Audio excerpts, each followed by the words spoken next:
I have the great pleasure to be joined by Beth Ralph, who's a contact lens optician. And we're going to talk today all about dry eyes. It's a problem that affects significant proportions of the population.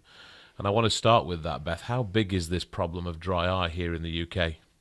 You just have to walk down the aisles in the supermarket to see how the shelves are packed with dry eye products, from eye drops to eye washes, eyelid cleansers. Some websites, such as patientinfo.com, quote up to 30% of adults suffer with dry eye. Okay, so it's a substantial problem. Let's define what dry eye actually is. I mean, I myself suffer from it, which is how you and I came to meet. You kind of trap me and treat me on an ongoing basis. So what are the typical symptoms that people will experience? What does it feel like to have dry eye? Well, it's anywhere from just mild irritation, itchy eyes that you feel like you want to rub. They can be red, gritty, sore. You can just feel very tired and drained at the end of the day. People that get recurrent eye infections or lumps in the eyelids that are commonly known as skies. In my own situation, Beth, mine's worse in the morning and late at night. Is that, in your experience, is that typical? Well, that's quite common because blinking actually creates tears. So when we go to sleep, we stop blinking. So the tear ducts dry out. Lots of people wake up in the morning with dried out tears next to their nose that we wipe away. Lots of people call this sleep. Sleepy man. The sandman comes to visit. Yeah. So blinking when we wake up then washes the eyes and washes away these dried out tears. But of course, when we're asleep, we stop blinking. I know it's very uncomfortable. So what causes it? What are the reasons why we get dry eye, why people get dry eye? Well, I'm a great believer that modern environments such as air conditioning, central heating, and the fact that we all stare at screens these days, we're from mobile phones to tablets and computer screens. 30 years ago, you didn't have air conditioning everywhere you go. Now it's in our cars, it's in all the shops. Then we have, obviously, an increase in systemic diseases, arthritis, thyroid disease. Some of the medications have side effects of dry eye. Age is a factor, particularly women. As our hormones change with menopause and pregnancy, this can cause dry eye. Then we have infections or injuries which damage the nerves, which stimulate the eyes to produce tears. I could go on. There's so many causes. It does seem to be, Beth, in my experience, and one has to be careful not to sort of take your own view and sort of throw that out across everyone, but in my experience it does seem to be people 40 and above that tend to suffer from the problem more. So is it, in your experience, something that kicks in later on in life? Well, actually, it's a range of people. I'm seeing children with dry eye that walk around staring at mobile phones. Okay.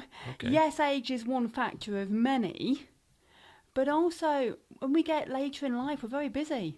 I'm a working mum myself. Life is busy, we don't stop. Okay. So that's the issue. It's a fairly substantial one. As you rightly said, you only got to walk down the aisle in the supermarket and see in our local Tesco there's a couple of shelves dedicated to various different dry eye drops and sprays and all sorts of different things. So what can people do about it from a more qualified perspective? Because we'll come on to this later on in the interview, but I'm nervous. Our eyes are so precious. Our sight is so precious. I'm nervous about squirting things in my eyes that I don't know what they are and I'm not sure what the condition is.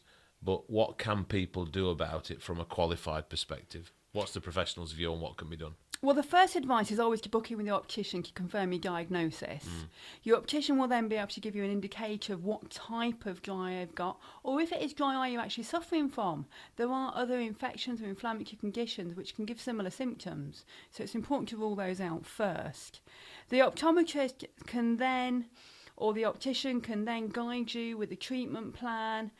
The most common form of dry eye is when the tear ducts don't function properly, and this is known as meibomian gland dysfunction, and that can be treated with heat pads, lid massage, lid cleansing can help to wipe away any unwanted blocked tear ducts.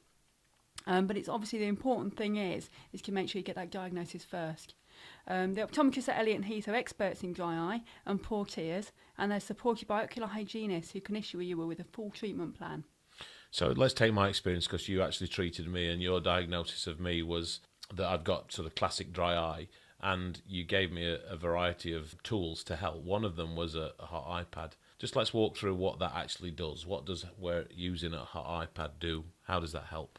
Well, one of the most common forms of dry eye is when the oily layer on the front surface of the tears doesn't function properly. And that's caused when the tear ducts or meibomian glands, which live in the eyelids, actually get blocked up. Now, blinking, as we've already mentioned, creates tears. So it's when we blink, we squeeze out these tear ducts and they release the tear film onto the eye. Now, the tear film's like an oily, waxy solution. So when it dries out, these tear ducts then become blocked and it sets like candle wax. So what we do is we use a heat pad, lay back with the eyes closed. You can either use a warm flannel. The only negative of that is it just goes cold a little bit quickly. So using one of the heat pads that you can buy at most opticians, they are fabric bags filled often with something like flaxseed. You warm them in the microwave for about 30 seconds. Lay back with the bag over your closed eyes. Remove any contact lenses first, of course. For about, ideally, 8 minutes. Yeah, that's the amount of time you said to me. 8 minutes is a good time because we do need to melt that oil. It's not going to melt really quickly. No. Especially as meibomian gland dysfunction has often been there for quite some time. It's not going to disappear overnight. That then melts the oil in the tear ducts. That's become solidified. We then need to massage the eyes to squeeze all of that out. And that's important because if we don't massage, this oil will just solidify again.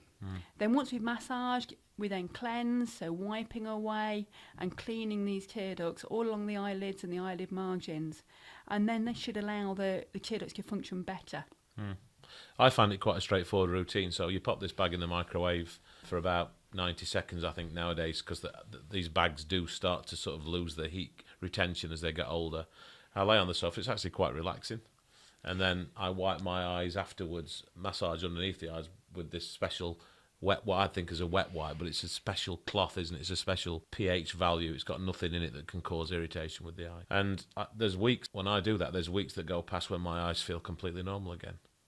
Well, we recommend the Beth Clean range, and that's because there's no alcohol in it, there's no preservatives, there's no soap, so there's nothing there to irritate the eyes in any way or flare up any allergies. Often with patients with drier eyes also have sensitive skin. So it's important that we're using something a bit more sensitive because it's around the eyes. Okay. So is this something, dry eye, that can actually be, in your experience, eradicated? Or when you contract it or develop it, is it a situation where the things that we're describing now are just a reduction in the effect as opposed to an elimination? Can we get rid of it? Well, with anything, it depends on the cause. If it's been caused by infection or injury, there may be a possibility that with time it will heal. However, in most cases, dry eye is what we call a chronic condition. So it's something that stays with us with no cure. Symptoms can be managed with treatment, but never fully goes away. Yeah, that's a good point. Again, I mean, as I've just mentioned, I can treat myself for 2 or 3 days at a time, and then for 2 or 3 weeks, I feel completely normal. I wake up in the morning and my eyes feel moist, but then we'll have a couple of scenarios where I wake up and all of a sudden it's reappeared again. And, I have to go through the cycle all over again. So if dry eye is untreated, because some people, brave souls, they don't go to the doctors for anything, they just soldier on. If you leave something like this untreated, what could it lead to? Well, the tear film layer actually protects the front surface of the eye from infection and allergy. So if that protective layer is missing or thin or depleted, then that can lead to infections. And some eye infections can be sight-threatening. Tired, sore eyes can be distracting, causing a loss of focus on your daily life, such as work, family or friends. If your eyes feel uncomfortable or tired, then it's difficult to function. So anyone listening to this, Beth, how can they get a proper diagnosis and a prescription? What would they do to do that? Well, as we've already mentioned, the first advice would be to book in with your optician. Elliott and Heath opticians can book you an appointment and assess your tears along with a full eye examination. You can contact them on telephone number 01246 275 847 or visit them in Chesterfield. Final question for you. In your experience, we mentioned before walking down the supermarket aisle and seeing all the products that we can buy without prescription. As a qualified person, why, in your opinion, is it not a good idea to just go and buy products off the shelf?